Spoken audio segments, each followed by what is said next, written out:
Number 1. Nation of obsession with control.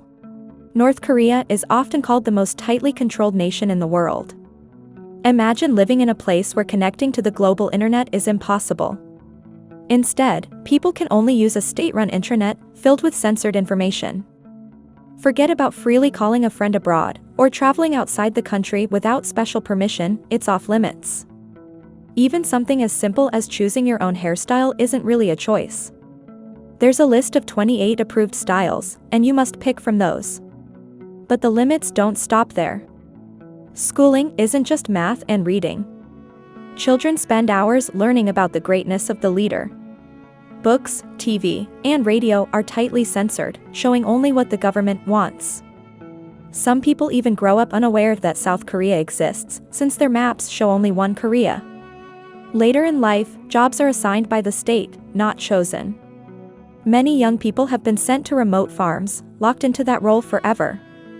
Even love and marriage aren't free choices, partners must come from the same class. Loyalty is staged too, even crying in public is monitored. Fail to show enough tears, and punishment may follow. Could you live in a place where nearly every detail of life is decided for you? Number 2. Things you will never see in North Korea.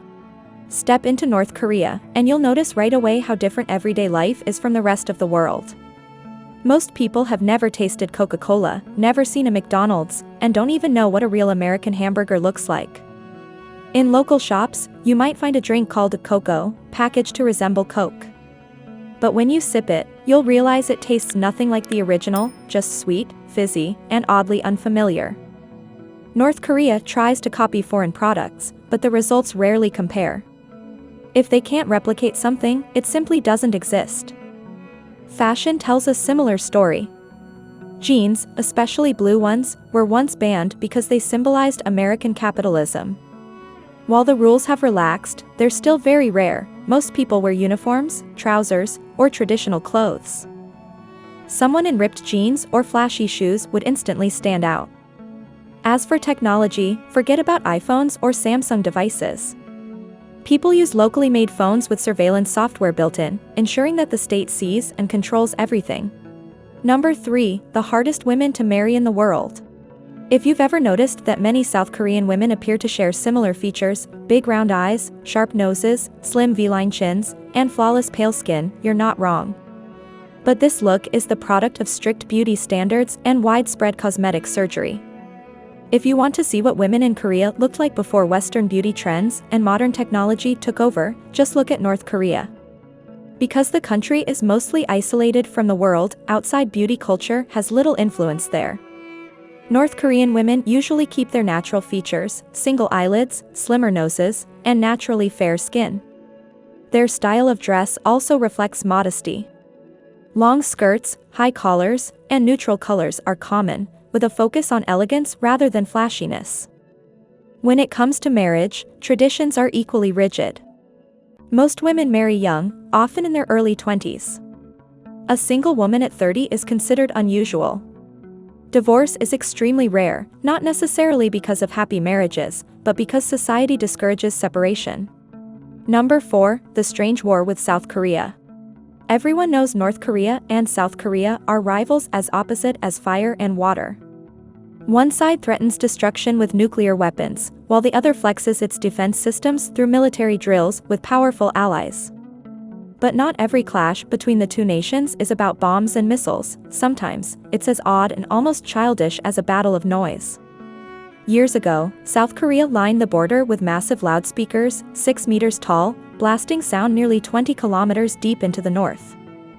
From them poured international news, messages of democracy, calls for unity, and, most famously, K-pop hits. Imagine idol group songs drifting over the barbed wire fences, carrying not just rhythm but rebellion. The plan worked better than anyone expected. Some North Korean soldiers lost morale, while others risked everything just to hear more of this forbidden music. Pyongyang cracked down, executing those caught sharing South Korean songs or movies, calling K-pop cultural poison. But North Korea did not stay silent. They answered with their own loudspeakers, pumping out revolutionary anthems and harsh propaganda praising the regime. For people living near the border, it became a daily duel. K-pop on one side, marching songs on the other. Later, South Korea turned to balloons carrying leaflets, dramas, and even USBs packed with pop songs. North Korea answered with balloons full of garbage, literally tons of it. Strange, isn't it? A war fought with music, movies, and trash. What do you think, better this way than with missiles? Number 5, a modern-day feudal dynasty. North Korea may call itself a socialist state, but in reality, it functions more like a medieval dynasty brought into the modern age. Power has flowed down the Kim bloodline, from founder Kim Il-sung to his son Kim Jong-il, and now to Kim Jong-un. And lately, the world's eyes have turned to the next possible heir, his young daughter, Kim Joo-ae. Barely a teenager, she has already stood beside her father at military parades, missile test sites, and other high-profile events. State media even calls her respected, a title once reserved only for the leader himself.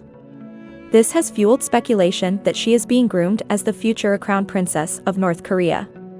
The setup is eerily similar to royal succession, complete with strict traditions. Ordinary citizens, for example, are forbidden from sharing the leader's name, much like taboos of ancient courts. And as with old dynasties, palace intrigue has been deadly. Kim Jong-un's once powerful uncle was executed in 2013, and in 2017, his half-brother Kim Jong-nam was assassinated with poison in Malaysia. So, will Kim Joo-ae one day rule as the nation's first female leader, or will history's ruthless cycle repeat itself? Number 6, North Koreans earn only $310 a month. How much do you think a worker in North Korea earns each month? $500? $200? Maybe at least $100?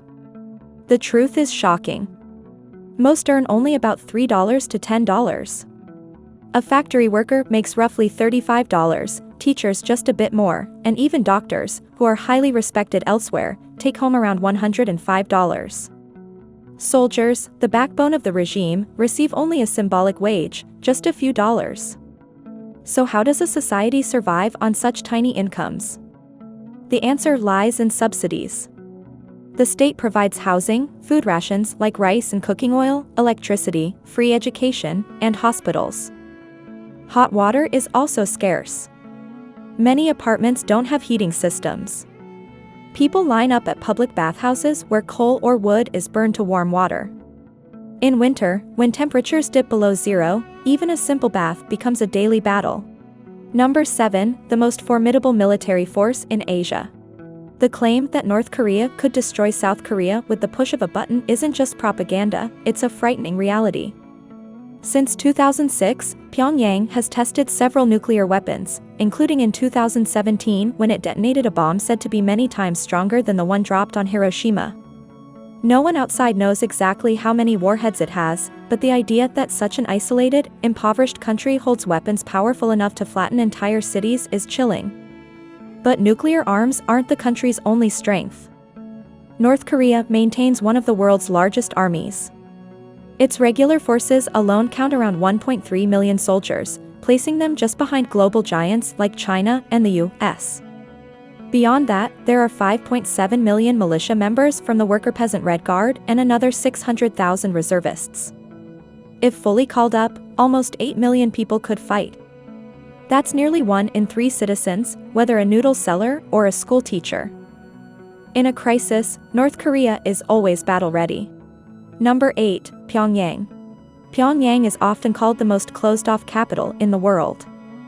Home to nearly 3 million people, about 12% of North Korea's population, it looks grand on the surface, but not everyone can live here. Residency is considered a privilege. To be allowed in, citizens need more than household registration, they must also prove absolute political loyalty. Only the most trusted families get the chance. The city itself is designed to impress. Unlike much of rural North Korea, Pyongyang is relatively bright at night, visible even from space. Days start early here, with revolutionary songs blaring at 6 a.m. Residents head out in neat clothes, join group exercises in the morning, and sometimes mass dances in the evening. Life is orderly, rigid, and far quieter than most capitals, but steady all the same. Number 9, backward traffic in Pyongyang. Pyongyang is one of the few capitals in the world where you can stand on a wide boulevard and barely see a single car. Here, cars are not for everyone. They are mostly reserved for high-ranking officials, military officers, or people with special connections. Ordinary citizens rarely own them, not only because of the sky-high prices, but also because of the maze of permits required. Instead of traffic jams, the city feels like it has more empty roads than vehicles. So, how do people move around? Public transport. Buses and trams are always crammed full, with people pushing in and out at every stop. Because cars are so rare, traffic lights are minimal. Instead, female traffic officers stand at intersections, dressed in crisp blue uniforms and white boots, directing vehicles with flawless, precise gestures. Only young, unmarried women meeting strict height, health, and appearance standards qualify. To the outside world, these officers aren't just traffic guides, they are staged symbols, meant to display order, discipline, and the polished face of Pyongyang. Number 10, must-visit destinations in North Korea. When most people picture North Korea, they usually imagine only the capital, Pyongyang. But beyond its rigid boulevards, the country has other places filled with history, culture, and breathtaking nature. Take Kaesong, for example, a city near the South Korean border.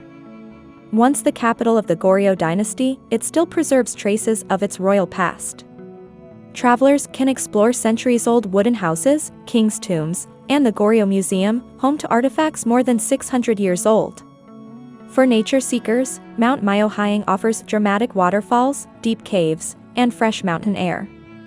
It also hides the International Friendship Exhibition, displaying tens of thousands of gifts to North Korean leaders.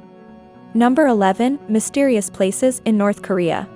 North Korea hides some of its greatest mysteries in its rugged mountains, and among them is Lake Cheon on Mount Chilbo.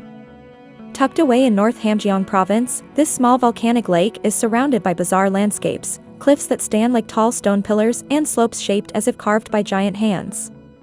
The lake itself is striking. Its waters are usually clear, but during heavy rains they shift to gray or even reddish tones, fueling local legends of hidden power beneath. Travelers have reported strange ripples appearing on calm days, perfect circles spreading across the surface as if something unseen stirs below. Scientists in North Korea suggest volcanic gases might be the cause, while South Korean researchers point to underground lava-fed water channels. Yet no international study has ever been allowed, leaving most details a mystery. Number 12, must-try dishes in North Korea. One of North Korea's signature dishes is naengmyeon, or cold noodles. Traditionally eaten in summer, the noodles are made from buckwheat or potato flour, long and chewy, and served in an icy broth of beef or chicken. Sometimes kimchi juice is added for a tangy kick.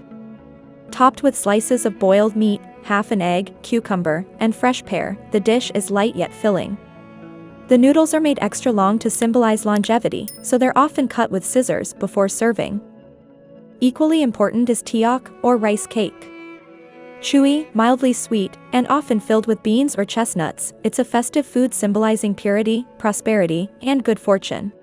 Number 13, unique festivals of North Korea. North Korea's festivals are unlike any other in the world.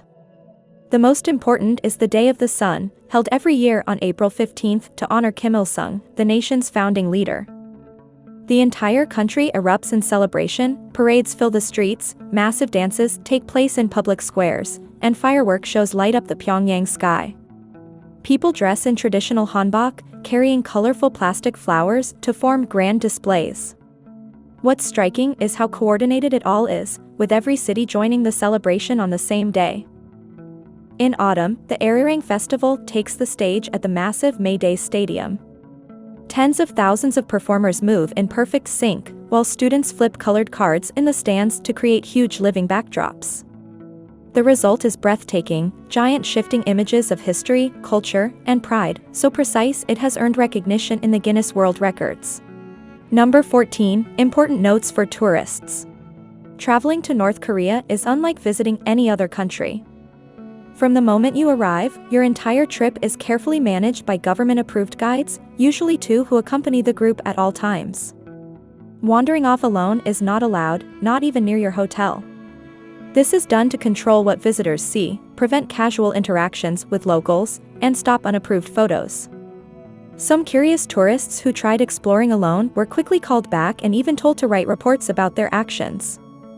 So if you're used to traveling independently, be prepared for a rigid, pre-planned schedule. Meals also follow a fixed pattern. Everyone in the group is served the same dishes with little room for customization. Special requests, like avoiding spicy food, may cause discomfort to the staff. While some travelers carry personal snacks, giving them to locals is discouraged, as it breaks strict boundaries. Shopping, too, is staged. Tourists are only taken to stores designed for foreigners, with controlled prices and products. Entering local markets or supermarkets is off-limits, leaving visitors with only a brief, curated glimpse of North Korean life. Number 15. Travel costs in North Korea. Traveling to North Korea doesn't come cheap.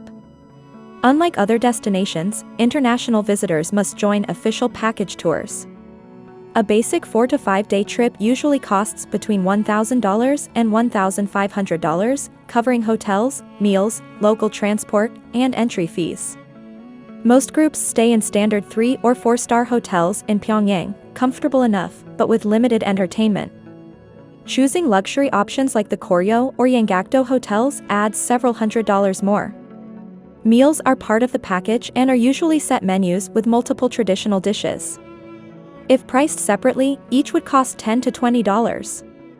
Drinks vary. Local beer is $3 to $5, but imported alcohol or liquor can climb to $30 a bottle.